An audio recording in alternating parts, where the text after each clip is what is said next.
I think making healthy eating fun is really like incorporating some foods that you love, or also like just not too boring. Like, don't be afraid to put cheese in your salad. Come on, what would make broccoli taste so much better? A little bit of oil, a little bit of salt, you know? Welcome back to the Digest This podcast. Today, I'm joined by Amanda Rocchio, aka Meow Mics on Instagram, where she has over 1 million followers and shares so many helpful tips on eating, how to lose weight in a healthy way, meal prep, and so much more. In this episode, we talk about her past eating disorder and how she healed and what it truly means to be healthy. You may have seen Wild Friends nut butter on Shark Tank years ago when they struck a deal with Barbara. Since then, their nut butter line has exploded into a booming business. Why? Simply because their nut butters are amazing. They have a wide range of different nut and seed butters made with simple, friendly ingredients, free from soy, gluten, dairy, natural flavors, or additives. Plus, they're non-GMO and certified palm oil free. My personal favorite is their classic creamy almond butter made from just roasted almonds and sea salt. Nothing else.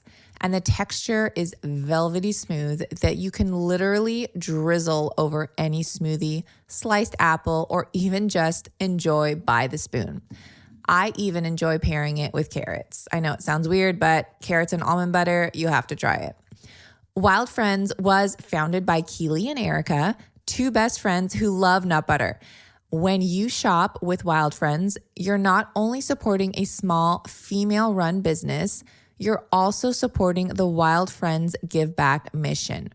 1% of all sales are donated to organizations that help ensure women and girls have the environment and empowerment to make their dreams a reality. If you want to support and experience this luscious, creamy nut butter yourself, head on over to wildfriendsfoods.com. That's wildfriendsfoods.com. Thank you, Amanda, for joining me today. Thank you for having me. I'm really excited. Yeah. So why don't you introduce yourself and tell my followers a little bit about yourself and who you are? Okay, I'm Amanda Rocchio, aka Meow Mics on Instagram. And I'm really best known for like my meal prep and nutrition content. I like to say I make nutrition easy to understand. I just really have a big passion for sharing, healthy eating, making it easier for people. And I myself actually had an eating disorder in high school. So, after suffering that, it's so important for me to share that you can lose weight in a healthy way, especially for women. We tend to think of losing weight as like starving ourselves, crash diets.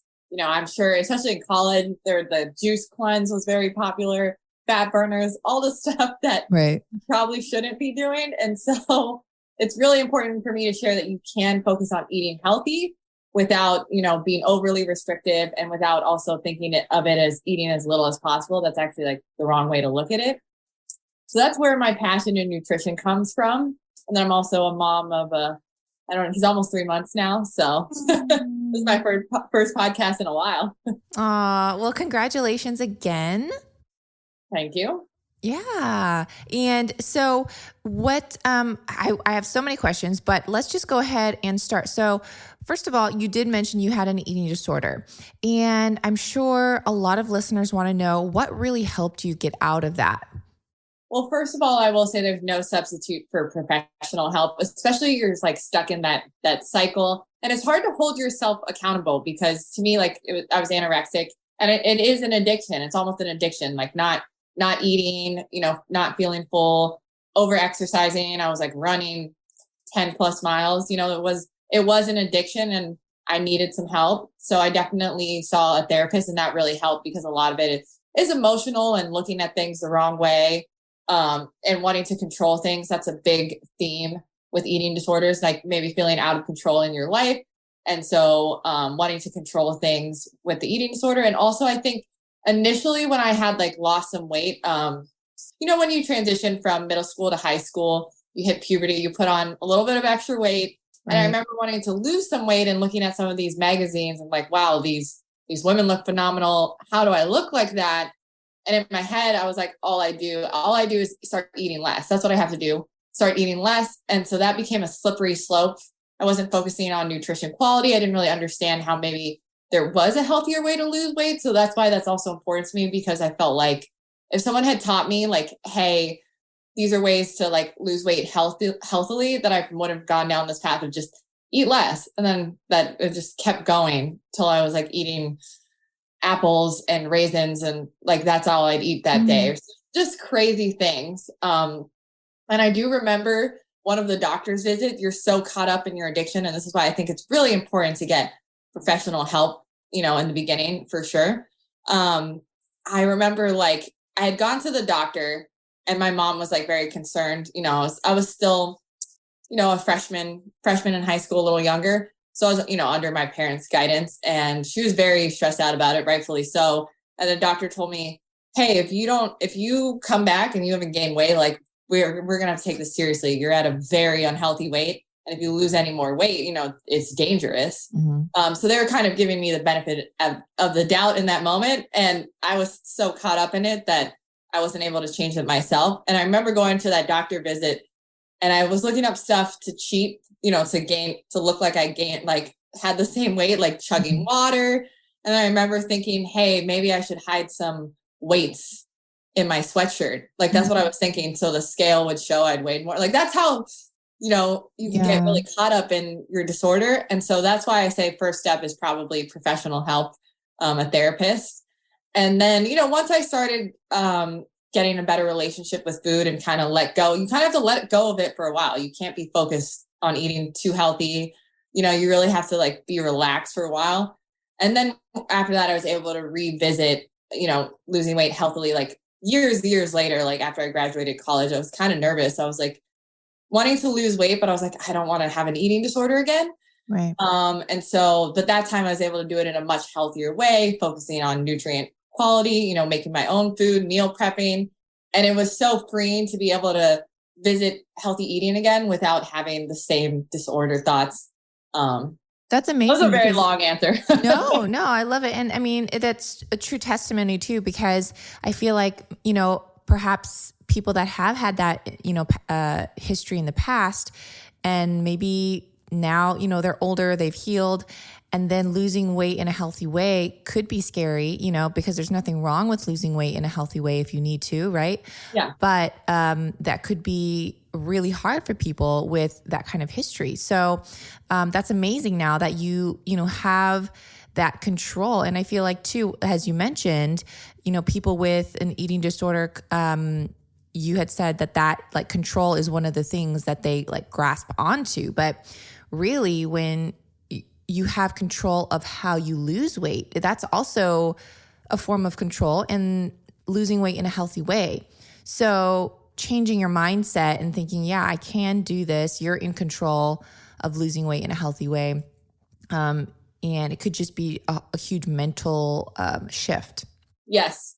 Well, and I think also, one thing about leaving college, there's too much alcohol, there's buffet eating. So like, that's also helpful. I definitely, dilly-dallied in drinking some more in college and all that stuff. So now, do you drink? Help with the like extra college weight? That's not healthy college weight. That alcohol is not. Right. I know. I think is it called like the freshman 15 or something? Yeah. Yes.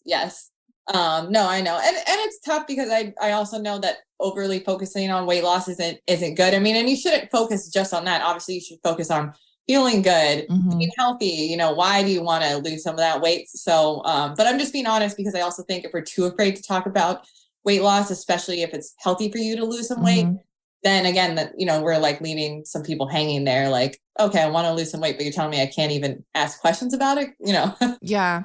Well, and how do you feel about the whole body positivity movement? Because I definitely feel like you should be confident. You should, accept your body. But then I think it's gone a little bit too far as you know what I mean? Agree. Yeah, no, I absolutely people don't care about their health. Go ahead. It's tough because I think it comes from a place of like, obviously not being bullying, not being mean to people who are, if you're overweight, not being mean to yourself, like it doesn't help if you're overly negative on yourself when you're overweight. But, it is too far if you're saying like, oh, now it's unhealthy to even think about wanting to lose some weight. Now it's unhealthy to even, say that obesity is linked to health issues, which it is, like that's when it's too far for me. Again, I think anti-bullying and, speaking to yourself in a more kind and compassionate way is great. But also you need to be real. You need to have some tough conversations with yourself in that maybe this isn't good for your health, Right. Yeah. And removing those toxic people from your life, that's definitely key. Yeah. And I mean, also like, obviously there's just the weight, but the other side of body positivity in terms of like, there's so many different sizes, like embracing that we all come in different shapes and forms.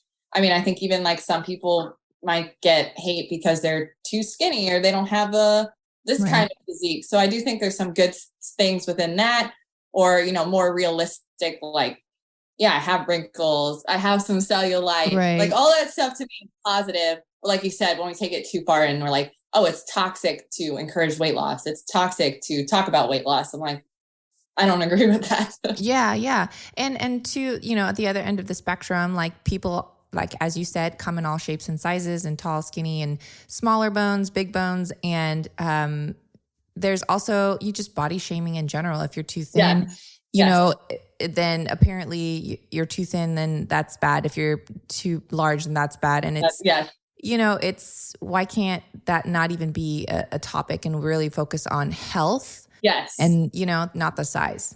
Agree. Yeah, totally. I mean, and there's like mean stuff out there, like people being mean maybe to someone who's super overweight at the gym. I'm like, we should be cheering that person on. We should encourage whatever, if they feel uncomfortable because they're obese at the gym, it's like, we should be making that person feel so comfortable.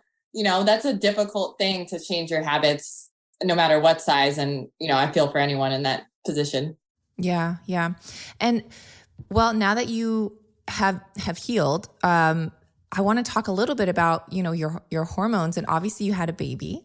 Yes. So that is a, true sign of health right there.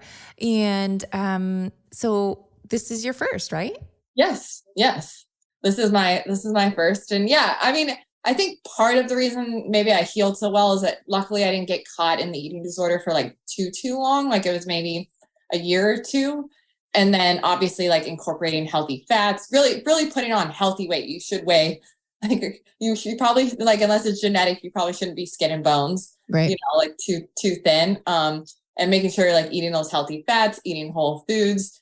Like I said, focusing on nutrient quality, but not on eating too little. So that, I think that's a big help for me. And luckily my hormones healed pretty quickly. Cause yeah, my hair at the time, my hair was thinning. I lost my period. Again, so if you're in that position, if you're, you don't have your period, if you're feeling cold all the time, if your hair is thinning, really seek help, because honestly, the quicker you fix it, the quicker you'll fix your hormones too. Yeah. And the quicker you'll with the permanent damage, Totally. And you'll be able to live your life, Yes. Yeah. How can you make healthy eating easy and fun? And also, do you follow like a paleo diet or any kind of specific, or do you? I did low carb for a little because that worked really well for me. But, and I do like the paleo like concept overall, because honestly, the paleo rules are mostly like whole foods.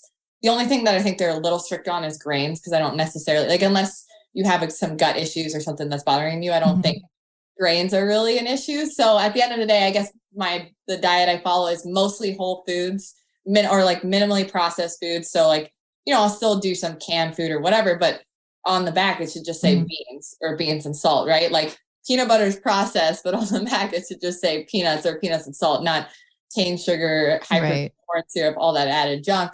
So yeah, that's kind of what I focus on, is whole foods first. And then I mix in some fun foods. So I'm not overly strict, but for me, I prefer to keep, I don't keep too much processed foods in the house. So I don't keep a lot of candy.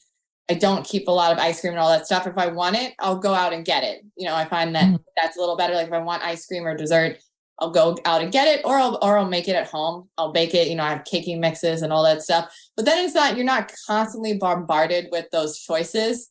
And again, some people prefer to have some more of that in the house, or maybe you have to have that in the house because you're husband or kids and they love it, and you can't you can't throw out their M&Ms. So I really think for those of you out there who are in that situation, is out of sight, out of mind. You know, put it in a cabinet, or also maybe put in a cabinet that maybe you're not checking all the time. Like maybe there's a cabinet that has all of your main stuff and you see the M&Ms every time and you're eating the M&Ms more than you want, that maybe put it in a different cabinet.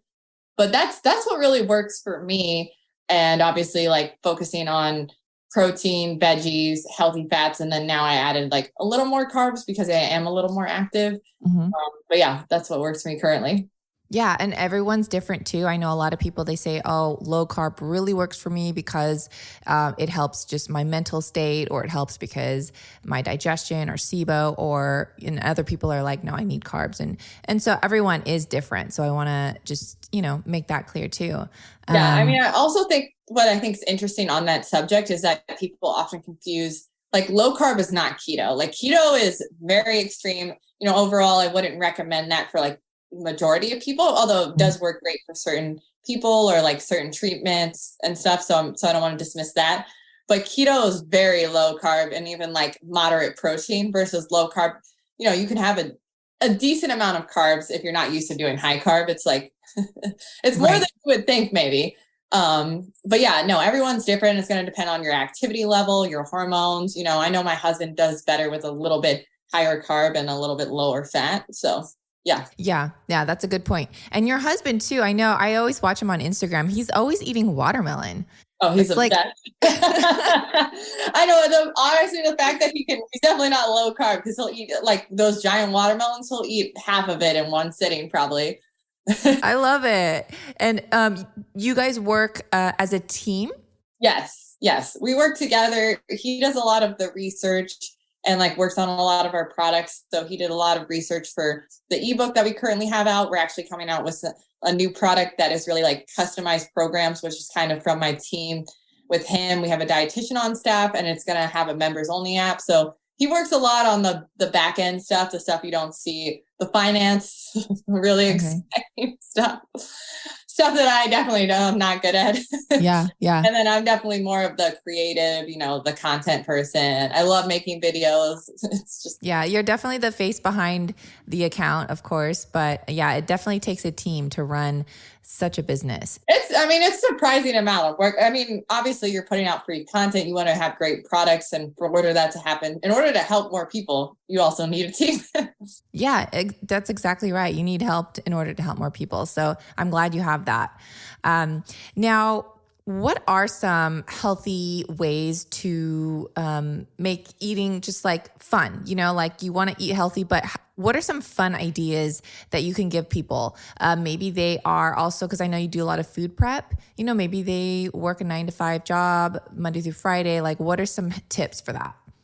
Well, definitely. I think when I worked full time, it was grocery shopping on the weekend, meal prepping on Saturday or Sunday. I love those salad jars. I mean, I've posted them quite a few times. Obviously the way you stack the ingredients with the dressing on bottom and the lettuce on top keeps it fresh and crisp for like up to 5 days. So I'd meal prep salad jars, like tons of, meat, veggies, put them in glass containers because I find it tastes better for longer if you get glass over plastic.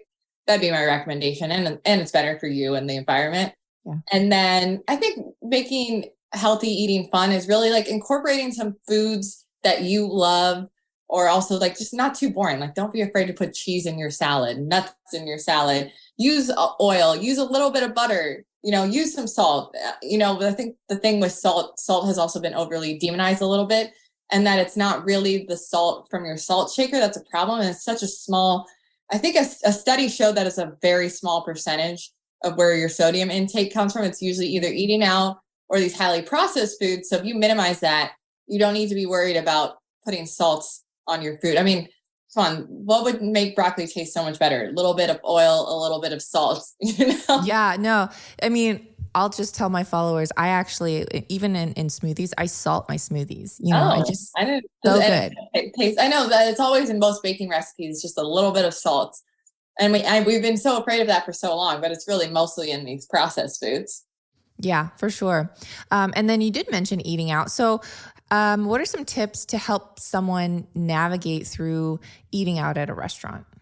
I think the biggest thing for staying healthy and eating out at a restaurant is like knowing your trade-offs, knowing your must-haves, you know what I mean? So like for me, I don't love alcohol, and like I might not need the burger with the bun, but I'd rather go get dessert. I'd rather go get ice cream. So instead of, maybe doing the bun, drinking wine, having dessert, and sure, you can have some of those nights, but if you want to do it a little more often, it's kind of like picking what your favorites are. So maybe for you, that's a glass of wine, and then you get a burger with no bun and a side salad, or you want the burger with the fries and then you skip dessert and you get a tea. So kind of knowing your trade-offs, I think, are huge.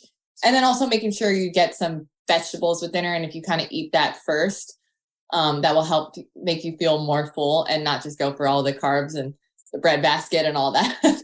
Yeah. Yeah. And I know just for me regarding like digestion, knowing where you're going to eat prior, kind of looking at the menu, and then you can actually order off the like side menu. It's typically like at the very last part of the menu. And it's like, oh, if you want a side of chicken, if you want a side of broccoli, if you want, side of mashed potatoes, you can like order individual items and then they can bring it to you on a plate without the sauce that's included in the entree, like stuff like that. Cause if you're like, well, what's the sauce made from? And I asked this question one time. Oh, yeah. Well, my fiance and I, we were at a restaurant and I had asked the waiter, like, well, what is the sauce made from? Is there dairy? Like what's the base?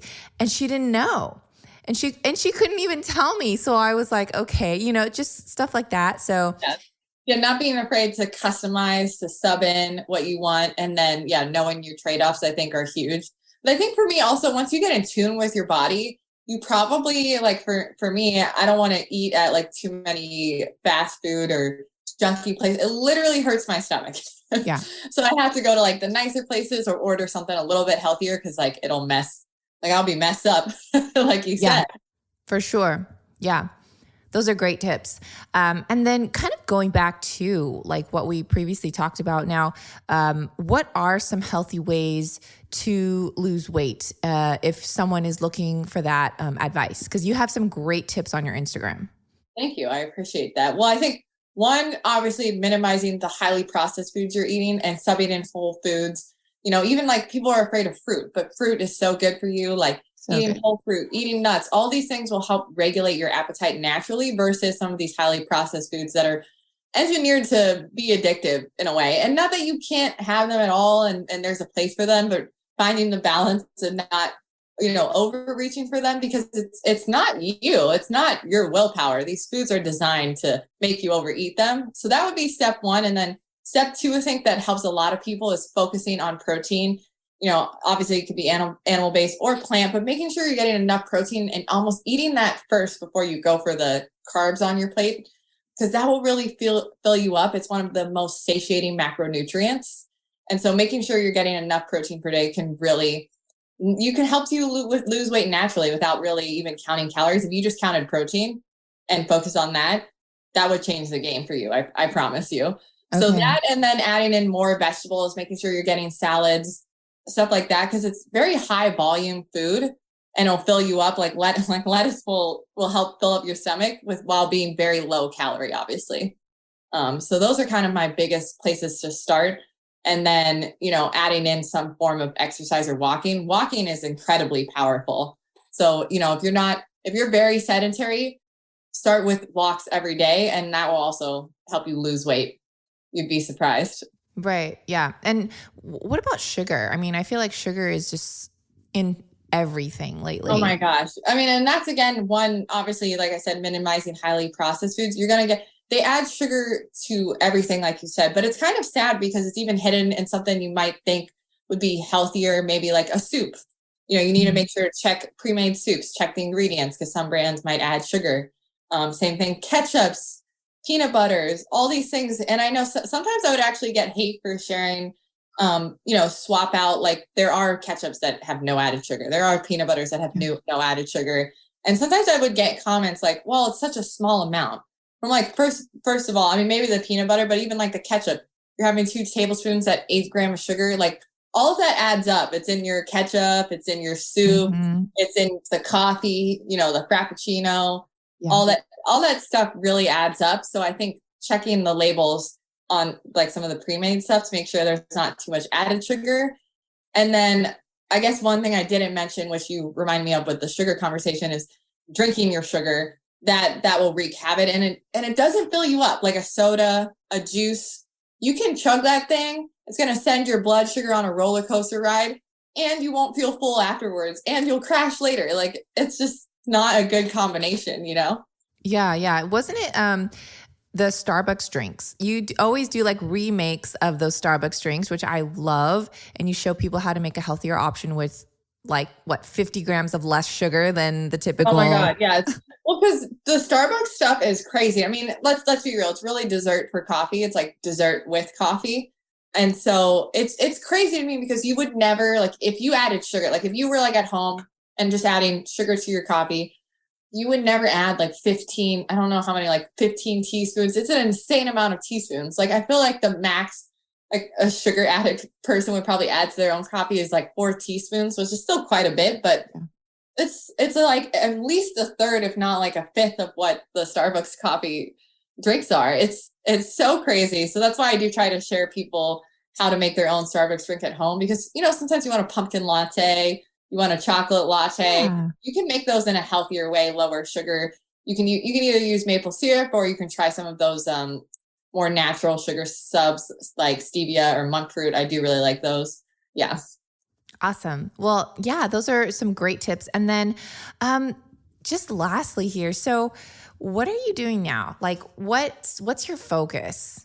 My focus is really on one, helping people eat healthy, lose weight in a healthy way, and then also focusing on eating healthy myself and supporting my body to heal postpartum. Obviously, I mean, I've healed really well, I like to think, due to some of my eating and exercise, and knowing that also supporting my son, you know, eating healthy, breastfeeding. And it's also awesome, you know, I was able to lose weight postpartum, basically in my head naturally, because I'm not counting calories. I'm just following the tips that I shared with you.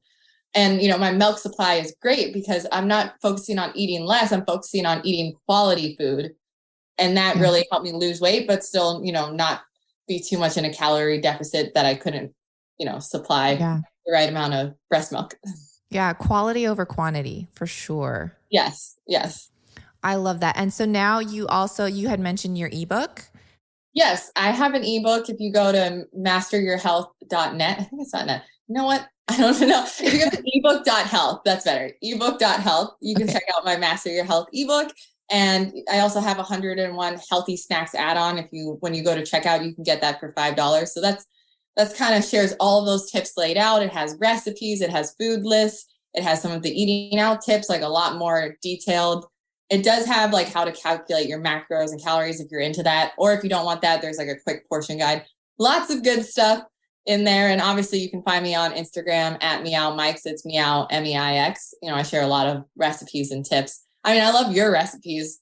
You have some good, like, you're really good at like the healthy desserts. I love it. And some of them are like, they're very minimal ingredient. Like, I thought I was minimal ingredient. You're like the queen of like 5 ingredient dessert or so, like 3 ingredient dessert. I'm like, how did you make it?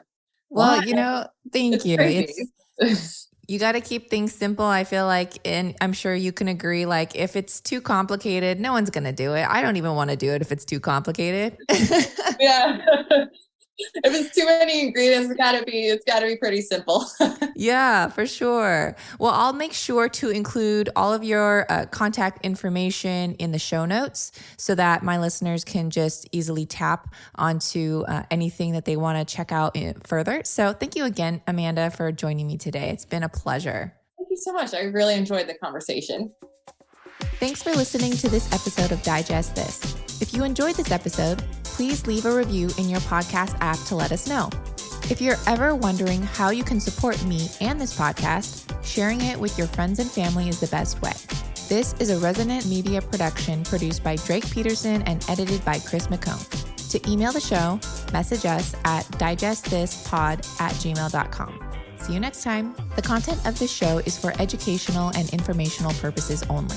It is not a substitute for individual medical and mental health advice and does not constitute a provider-patient relationship. As always, talk to your doctor or health team first.